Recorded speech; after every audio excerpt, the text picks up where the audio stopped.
কৃষ্ণ ইয়াতে এতিয়া আমাক প্ৰকাশ কৰিছে শ্ৰীকৃষ্ণদেৱে উদ্ধৱক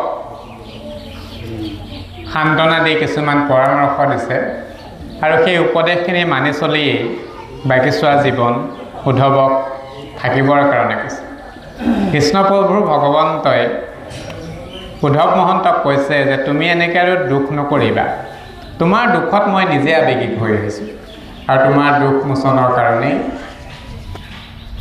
মই তোমাক কেইটামান উপদেশ দিওঁ পৰামৰ্শ দিওঁ সেইকেইটা মানি চলিবা বুলি কৈছে পিছতে কৈছে যে মই যেতিয়া গুচি যামগৈ তেতিয়া এই দ্বাৰকা সাগৰৰ তলত বুৰ যাব গতিকে তাৰ আগতে তুমি ইয়াৰ পৰা গুচি যোৱাগৈ তুমি ইয়াত ৰৈ নাথাকিবা কিন্তু গুচি যাবা ঠিকেই তুমি এতিয়া বদৰিকা আশ্ৰমলৈ যোৱা বাৰু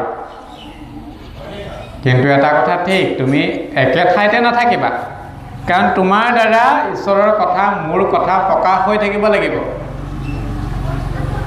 সেইকাৰণে তুমি প্ৰজ্যোতি থাকিবা একে ঠাইতে নাথাকিবা আৰু এই বুলিও কৈছে মই যোৱাৰ পাছতে কলিয়ে পৃথিৱীত গ্ৰাস কৰিব আৰু কলিৰ প্ৰভাৱত জীৱকুলে কষ্ট লাভ কৰিব দুখত থাকিব তেওঁলোকক তুমি সান্তনা দিব লাগিব তেওঁলোকক তুমি ভকতিৰ বীজ দেখুৱাব লাগিব ঈশ্বৰৰ প্ৰতি অনুৰাগ বৃদ্ধি কৰাব লাগিব সেই বুলি কৈছে আৰু এই বুলিও কৈছে যেতিয়া অধৰ্মে পীড়িব তেতিয়া মূল বস্তু শ্ৰৱণ কীৰ্তনেহে থাকিব কাৰণ বাকীখিনি কৰ্মত কি হ'ব বিঘিনি হোৱাৰ সম্ভাৱনা থাকিব বাকীখিনি কৰ্মত কষ্ট থাকিব কিন্তু ঈশ্বৰৰ কথা শ্ৰৱণ কীৰ্তনত কষ্ট নাথাকিব কেৱল তাত একান্ত ভকতি থাকিব আৰু এই বুলিও কৈছে উদ্ধৱক যে তুমিও এই একান্ত ভকতিৰ মাধ্যমটোৱে ল'বা যদি নোৱাৰা তেতিয়াহ'লে তুমি নিজেও ৰসাতললৈ যাবা সেই বুলিও কৈছে যে কৈছে শ্ৰৱণ কীৰ্তন পৰ্ব তায়া থাকা তুমি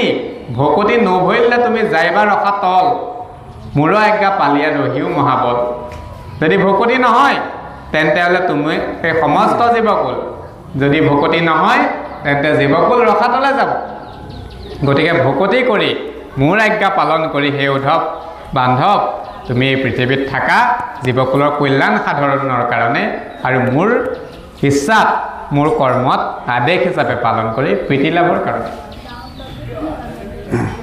প্ৰসংগক্ৰমে এটা কথা প্ৰকাশ কৰোঁ আমাৰ বন্ধু বান্ধৱ সমনীয়া শিক্ষক সমাজেই হওক আমাৰ নিকটৱৰ্তী সমাজখনেই হওক অথবা আমাৰ নিজৰ অভিভাৱকেই হওক পৰীক্ষাত বহিৰ নম্বৰৰ পিছত দৌৰাই থকা দেখা গৈছে মোৰ ল'ৰাটোৱে মোৰ ছোৱালীজনীয়ে বহীখনত 100% নম্বৰ পাইছেনে নাই তাক লৈ এটা প্ৰতিযোগিতা চলি আছে মই সেইসকল লোকক ক'ব বিচাৰিম যে জীয়াই থাকিবৰ কাৰণে নিজৰ দেহটোত 100% অক্সিজেনেই প্ৰয়োজন নাই তেন্তে বহীখনত 100% নম্বৰ লাগে বুলি কিয় দৌৰি আছে নিজৰ দেহটোৱে অক্সিজেনে 100% ধাৰণেই কৰিব নোৱাৰে কিন্তু আমি বহীখনত 100% লাগে বুলি দৌৰি ফুৰিছোঁ এটা বাস্তৱ সত্য আজি পৰা 10 বছৰৰ আগত 5 বছৰৰ আগত ষ্টেণ্ড কৰা প্ৰথম স্থান লাভ কৰা অসমৰ ডেকা গাভৰু যুৱক যুৱতীসকলৰ আজি আমি চিনি পাওঁনে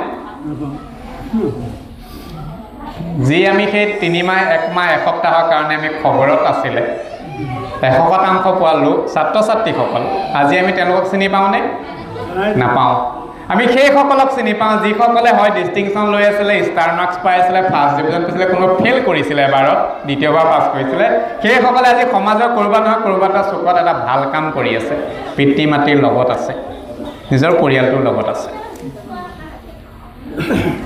এই যে 100% নম্বৰৰ পিছত দৌৰাই থকা হৈছে যাৰ কাৰণে আমি এটা বস্তু পাহৰি গৈছোঁ মই কোৱা নাই 100% নম্বৰ নালাগে বুলি মই এইটো কৈছোঁ যে 100% নম্বৰত যেনেকৈ গুৰুত্ব দিয়া হৈছে তেনেকৈ নিজৰ সংস্কৃতিটোৰ লগত নিজৰ সংস্কাৰখিনিৰ লগতে নিজৰ ধৰ্মীয় গ্ৰন্থখিনিৰ লগত যাতে একেটাই আন্তৰিকতা ৰাখে একেটাই ল'ৰা ছোৱালীক আগুৱাই নিয়ে তেনেকৈ আগুৱাই নিয়ক যদি সেইটো কৰা যায় ল'ৰা ছোৱালীয়ে বুজিব আমাৰ চামে বুজি পাব যে আধ্যাত্মিকতা জ্ঞান কিয় লাগে আমাৰ প্ৰত্যেকৰে নিজৰ বংশটো নিজৰ জাতিটোৰ পৰিচয় নম্বৰখিনিয়ে নিদিয়ে সংস্কৃতিখিনিয়ে দিয়ে, সংস্কাৰখিনি দিয়ে, আধ্যাত্মিকতা জ্ঞানেহে নিজৰ পৰিচয়টো দিয়ে। নম্বৰটোতো সকলোৱে পায়, পৰীক্ষাত নম্বৰ সকলোৱে পায়। দ্বিতীয় এটা কথা, এই আমি যে পৰৱৰ্তী কালত এভাগ আৰু এটা কাম কৰোঁ, পৰীক্ষালৈ যোৱাৰ আগত বা দুদিনৰ আগৰে পৰা নামঘৰলৈ বৰ সঘনাই অহা যোৱা হৈ থাকে, বন্তি এগছ শৰাই এখন দি থকা হৈ থাকে, ভকতক দেখিলেই সেৱা এটা কৰা। কিন্তু মই আগত জানিব বিচাৰোঁ, যিদিনাখন ৰিজাল্ট ফলাফল ওলায় সেইদিনাখন কেইবাৰ নামঘৰলৈ গৈছে, কেইবাৰ ভকতৰ ওচৰলৈ গৈছে। সেইখিনি সময়ত পাহৰি গ'ল নেকি যে পৰীক্ষাটো দিয়াৰ আগমুহূৰ্তত যে সেইসকল ভকতৰ ওচৰত সেৱা কৰাইছিলোঁ, সেই নামঘৰলৈ শৰাই এবিলাক আগবঢ়াইছোঁ।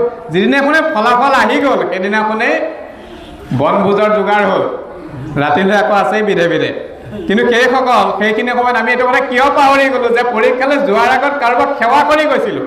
আমি ক'ব কিয় পৰা নাই, যোৱাচোন তুমি পৰীক্ষালৈ যোৱাৰ আগত সেইসকলক সেৱা কৰিছা, সৌৱা তোমাৰ বৰ্তা, সৌৱা নামঘৰীয়া বাপজনা, সৌৱা দদাইদেউ, সেই নামঘৰটো ওচৰতে আছে, যোৱাচোন প্ৰথমতে তুমি তাত মূৰটো ধুৱাই আহা, ঈশ্বৰক প্ৰাৰ্থনা কৰি আহা যে তোমাক কৃপা কৰিলে। কিন্তু আমি সেইটো কৰা নাই, সেইদিনাখন আমাৰ প্ৰয়োজন নাই। এইখিনি হৈছে বাস্তৱ ঘটনা। আৰু এটা কথা, বৰ জ্বলন্ত কথা, এবাৰ ভাবক, বাস্তৱত ভাবক। আমি বাস্তৱত আনিলেহে, সংস্কাৰ আহিলেহে আমি এই আধ্যাত্মিকতাৰ জগতখনৰ, আধ্যাত্মিকতাৰ জগত কিয় লাগে, আধ্যাত্মিকতাৰ জ্ঞান আমাক কিয় লাগে।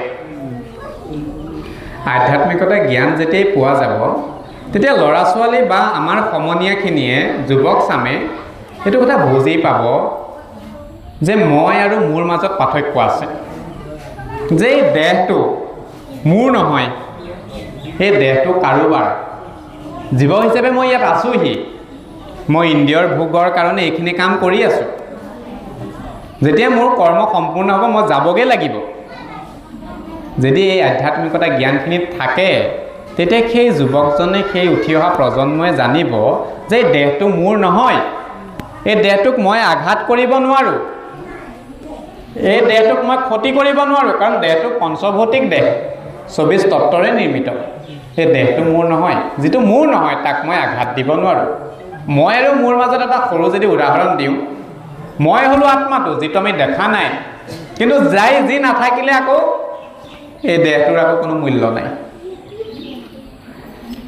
যদি আমি কওঁ মোৰ হাতখন কাটিলে, মোৰ হাতখন, তাৰমানে হাতখন মই নহয়।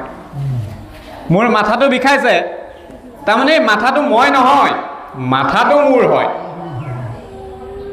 যেনেকৈ ঘৰখন মোৰ, কিতাপখন মোৰ, নহয় জানো? ঠিক একেদৰে ইয়াত মই নাই, ইয়াত মোৰ বস্তুখিনি আছে।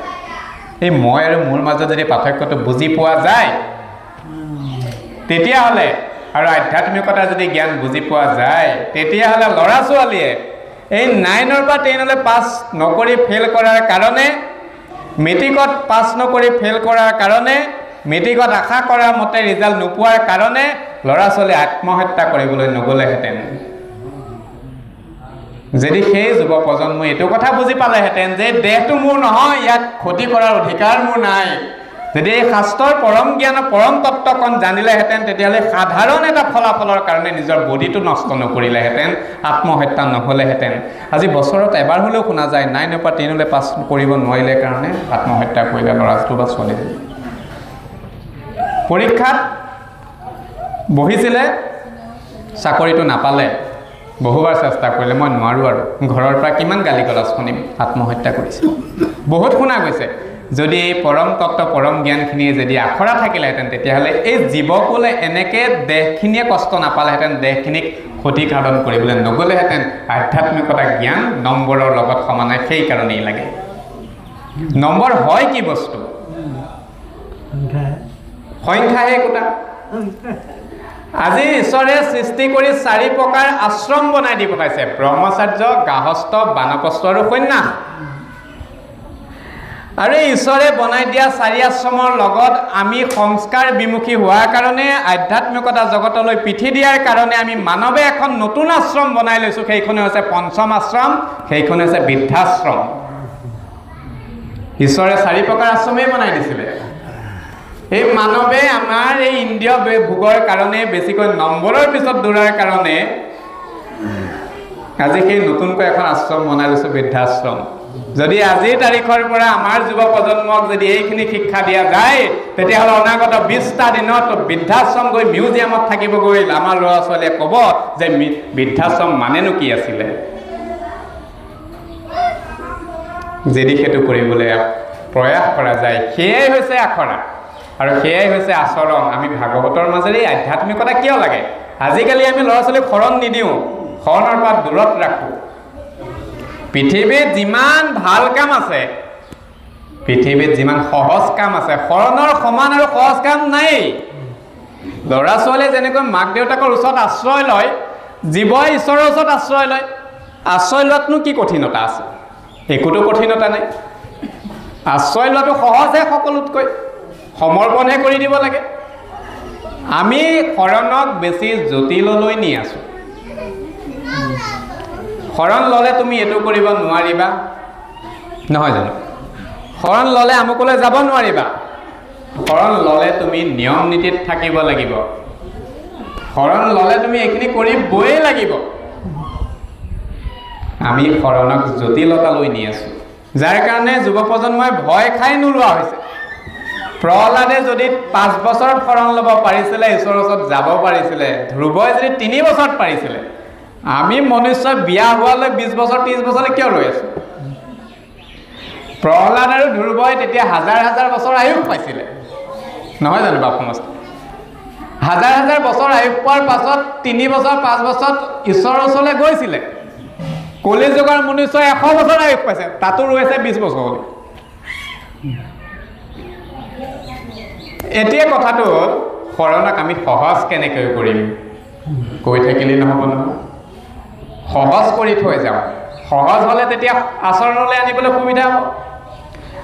প্ৰজন্মক, উঠি অহা প্ৰজন্মক জটিলতালৈ নিব নালাগে, সহজ কৰি দিব লাগে। সহজ হ'লেহে কৰিব কামটো। সিহঁতক আমি শিকাওঁ আহক যে তুমি শৰণ লোৱা বা শৰণ লৈ অহাৰ পাছত বা এতিয়াৰ পৰা তুমি ৰাতিপুৱা বিচনাত যেতিয়া প্ৰথম নিদ্ৰাৰ পৰা জাগ্ৰত হ'বা, তুমি তেতিয়া সেই এজন ঈশ্বৰ প্ৰভু কৃষ্ণক স্তুতি কৰিবা যে প্ৰভু, আজি তুমি মোক নতুন এটা দিন দিলা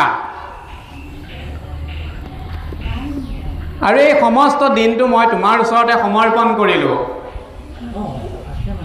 হে প্ৰভু, আজি তুমি যি নতুন দিনটোৰ কাৰণে মোক এই নিদ্ৰাৰ পৰা জাগ্ৰত কৰিলা, তোমাৰ কৃপা নোহোৱাহেঁতেন হয়তো মই সাৰেই নাপালোহেঁতেন। প্ৰভু ঈশ্বৰে যদি সেই নিদ্ৰাৰ পৰা জাগ্ৰত নকৰিলেহেঁতেন, তেতিয়াহ'লে পৃথিৱীৰ কোনো শক্তি নাই তেওঁক জাগ্ৰত কৰিব পৰা। আছে জানো? একেবাৰে নাই। সেই পুৱা ভাগতে যদি সেই কথাভাগ আমি প্ৰজন্মক, উঠি অহা প্ৰজন্মক শিকাই দিওঁ, বিচনাতে কৰিব। ঈশ্বৰক সমৰ্পণ, প্ৰথম আশ্ৰয়, প্ৰথম শৰণ তাতেই হ'ল। উঠি আহিলে গা পা ধুই স্কুললৈ যাব লাগে, কলেজলৈ যাব লাগে, কৰ্মস্থলীলৈ যাব লাগে। ধৰি লওক এতিয়া শৰণ লওঁতে কোৱা হ'ল যে তুমি স্নান কৰিবই লাগিব। এতিয়া যান্ত্ৰিকতাময় জীৱন, ধৰি লওক স্নান কৰিবলৈ মনত ভাবিলে স্নান কৰিবলৈ লৰালৰিকৈ গ'ল, গৈ দেখিছে যে পানী এটোপালো নাই।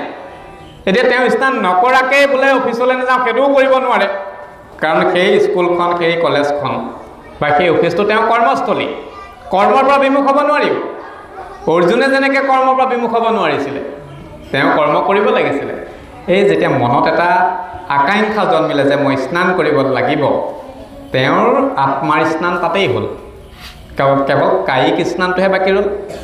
কায়িক স্নানটো বাকী ৰ'ল, ঠিক আছে, তেওঁ পবিত্ৰ স্থানলৈ যাব নালাগে, নামঘৰ, মন্দিৰ, গোসাঁই ঘৰলৈ যাব নালাগে, কিছুমান নীতি মানি চলক যেতিয়ালৈকে স্নান পৰ্ব সম্পূৰ্ণ নহয়। কিন্তু যিটো আত্মাৰ স্নান, যেতিয়াই ভাবি গ'ল স্নান কৰিবলৈ, তেওঁৰ আত্মাৰ স্নান তাতেই হ'ল।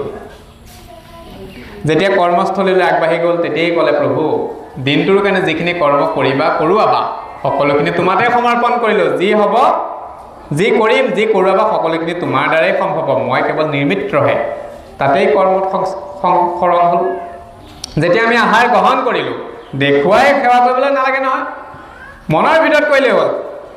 প্ৰভু আহাৰ মুঠি দিলা, লৈছোঁ আৰু এই আহাৰ খাওঁতেও যদি হৃদয়তে কৃষ্ণ নাম ল'লোঁ সেয়াও শৰণ হ'ল। শৰণটো তেতিয়াহ'লে জটিলনো আছে কিন্তু একেবাৰে নাই। নিত্য নৈমিত্তিক হিচাপে সদায় স্নান কৰা যায়, গা ধোৱা যায়। গোসাঁই ঘৰলৈ সুবিধা পাওঁতে গোসাঁই ঘৰ নাই, দূৰত আছে, যাবলৈ লৰালৰি হৈছে। গোসাঁই ঘৰ পোৱা নাই, দেউতা যোৱাচোন সেৱা এটা কৰি আহা, কাকা যোৱাচোন পটককৈ সেৱা এটা কৰি আহা। আন নাই দেখে কৃষ্ণ ফটো এখন ঘৰৰ যিকোনো এটুকুৰা চুকত আছে, তাতে গৈ সেৱা এটা কৰি থৈ আহা। নামঘৰলৈ যাব লাগিব, অকণমান বন্তি গছ জ্বলোৱা নাই বা কিবা এটা অকণমান লৰালৰি হৈ আছে, মানি লোৱা হৈছে।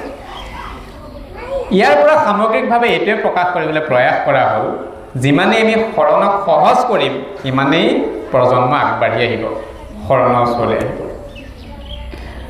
আৰু এটা কথা, এই আমাৰ জীৱনকালত মনুষ্য জাতিটোৱে আমি ইচ্ছাকৃতভাৱে আমাৰ সমাজখনে, আমাৰ শিক্ষকসকলে আৰু আমাৰ পৰিয়ালবৰ্গই ল'ৰা ছোৱালীক আৰু বেছিকৈ সংকুচিত কৰিছোঁ, চপাই আনিছোঁ। নৱম দশম 8ত পৰা আহি গ'ল, মেট্ৰিক আছে সন্মুখত আৰু ওপৰখিনিতো আছেই। তেতিয়া কি কৰা যায়, চিলেবাছখন, পাঠ্যক্ৰমখন, সূচীপত্ৰখনত যি আছে সেইখিনি পঢ়িব লাগিব। তাৰ পৰা ভাতৌ বিদ্যাটো ল'লেই হৈ যাব, মুখস্থ, পৰীক্ষাত নম্বৰ লাগে পাই যাব। কিন্তু আমি এবাৰ আহকচোন, আন বিষয় নালাগে, অসমীয়া বিষয়ৰে চিলেবাছখন এবাৰ আমি অভিভাৱকসকলে চাওঁ খুলি, তাত কি আছেনো। বেলেগ নালাগে জানিব, প্ৰত্যেকজন অভিভাৱকে চাওঁ আহকচোন অসমীয়া বিষয়ৰ পাঠ্যক্ৰমত কি আছে। অষ্টমৰ পৰা আৰম্ভ যদি কৰোঁ তেতিয়াহ'লে MA BA MA master degree PhD লৈকে তাত আধ্যাত্মিকতাৰ আধা জগতখনেই তাতে আছে। কিন্তু আমি তাক দিয়া নাই, কেৱল নম্বৰকেইটাৰ কাৰণে পৰীক্ষাত প্ৰশ্নটো লিখিবলৈ উত্তৰটো খালি ৰেডি আছেনে নাই আৰু সেইটো মুখস্থ হৈ আছেনে তাত গুৰুত্ব দিছোঁ। আমি যদি অভিভাৱকসকলে, সমাজখনে, শিক্ষকসকলে এই যে প্ৰথম পাঠটো পঢ়ালোঁ সূচীপত্ৰত, বৰগীত আছে, প্ৰথম পাঠত বৰগীত আছে। বৰগীতৰ বিষয়ে কওঁতেই প্ৰথমতে যে মই উদাহৰণ এটা দিছিলোঁ, হৰি হেৰৰে বাপ পকিল শৰণে নেৰিবা বান্ধৱ মোক জীৱনে মৰমে, দশম শ্ৰেণীৰ চিলেবাছৰ প্ৰথমটো বৰগীত। পিছতে কোৱা আছে, খনক সনন্দ যোগী যাহাক ধিয়াই সকলো নিগমে যাক বিচাৰি নাপায়, সহস্ৰ বয়নে যাৰ নপাৱন্ত সীমা, অধমে জানিব কি তোমাৰ মহিমা। দশম শ্ৰেণীৰ পাঠ্যক্ৰমৰ প্ৰথমটো বৰগীতৰ কথা। যদি সেইখিনি হয় তেতিয়াহ'লে আমি তেতিয়াই যদি কৈ দিওঁ আমাৰ প্ৰজন্মক যে এয়া যে দেখিছা খনক সনন্দ কোন হয় জানা, এয়া খনক সনন্দ আন কোনো নহয়, ব্ৰহ্মাৰ 4 সিদ্ধৰ প্ৰথম সিদ্ধ। তেওঁলোকেও শৰণ লৈছে কাৰ ওচৰত, ঈশ্বৰ প্ৰভু হৰিৰ ওচৰত, কৃষ্ণৰ ওচৰত। তোমালোকেও শৰণ ল'ব লাগিব দেই। এই কথাটো যদি সেইখন সময়ত কথাটো কওঁতেই অভিভাৱকজনে, শিক্ষকজনে যদি কৈ দিলে, এই মনত সোমাই যাব তেতিয়া, সেই সকলেও শৰণ লৈছিলে, শৰণ মানেনো আছিলে কি, আমিনো ল'ব লাগে কিয়, এই শৰণৰ প্ৰতি তেতিয়া আগবাঢ়ি আহিম। আনলৈ মই উদাহৰণে যোৱাগৈ নাই, তাতে জিকিৰ চেপ্টাৰ এটা আছে, জিকিৰটো পঢ়িলে তাতে বুজি পাব যে জীৱই কেনেকৈ ভেলটো দেহটোৰ ভিতৰত থাকি কিমান কষ্টত আছে। জীৱই ওলাই যোৱাৰ পাছত কয়, চোৱা চোৱা জীৱসকল ভেলৰে বিলাই। জীৱই কয় জীৱ বন্ধুসকলক যে চোৱা চোৱা জীৱসকল ভেলৰে বিলাই, যেতিয়ালৈকে মই আছিলোঁ তেতিয়ালৈকে মোৰ উপস্থিতি অনুভৱ কৰা নাছিলে, আজি মই নাই, গতিকে তাৰ উপস্থিতি কোনেও বুজা নাই। সৰু সৰু উদাহৰণ। সেই একেখন পাঠ্যক্ৰমতে বিষাদ যুগ আছে, গীতা শাস্ত্ৰখনৰ প্ৰথমটো অধ্যায় আছে, সৰু বস্তু নাই কিন্তু তাত। গীতা শাস্ত্ৰৰ বিষাদ যুগ আছে। যেতিয়া ধৃতৰাষ্ট্ৰই সঞ্জয়ক সুধিছিল যে মোৰ পুত্ৰ আৰু কৌৰৱ পাণ্ডু পুত্ৰসকলে কি কৰিছে ধৰ্মক্ষেত্ৰ যুদ্ধ কুৰুক্ষেত্ৰই, মোক অলপ কোৱাচোন। শ্ৰীকৃষ্ণই যেতিয়া শ্ৰীকৃষ্ণৰ সন্মুখত যেতিয়া অৰ্জুনে গান্ধীব্য এৰি দিছিলে, কৃষ্ণই কিদৰে বিষাদ যুগত বৰ্ণনা কৰিছে তাৰ এটা প্ৰাৰম্ভিক ধাৰণা বিষাদ যুগত আছে। ভাবকচোন তেন্তে সেই দশম শ্ৰেণীতে গীতাখনৰ জ্ঞান দি থোৱা আছে। আমি ল'ৰা ছোৱালীক বঞ্চিত কিয় কৰিছোঁ তাৰ পৰা? সেইখিনি কথাকে যদি অকণমান বহলকৈ তেওঁলোকক সেই পাঠটোৰ বিষয়ে যদি বুজাই দিয়া গ'লহেঁতেন, তেতিয়াহ'লে তেতিয়া বুজি পালেহেঁতেন যে কৰ্ম কিমান কৰ্তব্য কৰণীয় হয়। যুদ্ধ কৰিবলৈ আহিছোঁ যে সন্মুখৰজনক বধ নাই কৰা, আত্মাক বধ নাই কৰা, এই বিকাৰী দেহটোহে বধ কৰিছোঁ, আৰু নিজৰ দেহটো বধ কৰাৰ যে মোৰ ক্ষমতা নাই, বিষাদ যুগত যদি আমি পঢ়ি চাওঁ, ল'ৰা ছোৱালী প্ৰজন্মই যদি জানে, তেতিয়াহ'লে তেওঁ বুজি পাব যে জীৱনত যিমান সংঘাত নাহক, যিমান কষ্ট উৎপীড়ন নাহক, কেতিয়াও ঈশ্বৰৰ ওচৰত আশ্ৰয় হেৰুৱাব নালাগে যে সেই বিষাদ যুগতেই আছে। যদি সেই বিষাদ যুগেই তত্ত্ব যদি বুজি পায়, তেতিয়াহ'লে ল'ৰা ছোৱালীয়ে দুখ কষ্ট নাপাব যে সকলো কষ্টৰ ওপৰত কোনোবা এজন আছে যি কষ্টৰ মষিমূৰ কৰিব পাৰে। স্বয়ং কৃষ্ণই যেনেকৈ অৰ্জুনৰ সমস্ত কষ্ট মষিমূৰ কৰি দিছিলে, আমাৰো এজন ভিতৰত হৃদয়ত আছে। ব্যাসে যিটো বস্তু দেখা পাইছিলে, ব্যাসে বাহিৰত বিচাৰি ফুৰিছিলে, শ্ৰীকৃষ্ণ দ্ৰৌপদী বেদব্যাসে শ্ৰীকৃষ্ণ প্ৰভু ঈশ্বৰক বাহিৰত বিচাৰি ফুৰিছিলে। সমস্ত শাস্ত্ৰ লিখিও যেতিয়া সন্তুষ্ট পোৱা নাছিলে, নাৰদৰ পৰামৰ্শ মতে ক'লে যে তুমি নিজৰ ভিতৰতে সেই পৰম সত্তাক উপলব্ধি কৰা, যেতিয়া দেখিবা তেতিয়া বুজিবা। ঠিক একেদৰে আমি আমাৰ প্ৰজন্মই কি কৰি আছোঁ? আমি আমাৰ মাজত থকা আচল পৰম সত্তা, পৰম শক্তিক অনুধাৱন কৰা নাই কাৰণে আমি সেইখিনি কৰি আছোঁ। বিষাদ যুগত সেইখিনিয়ে আছে।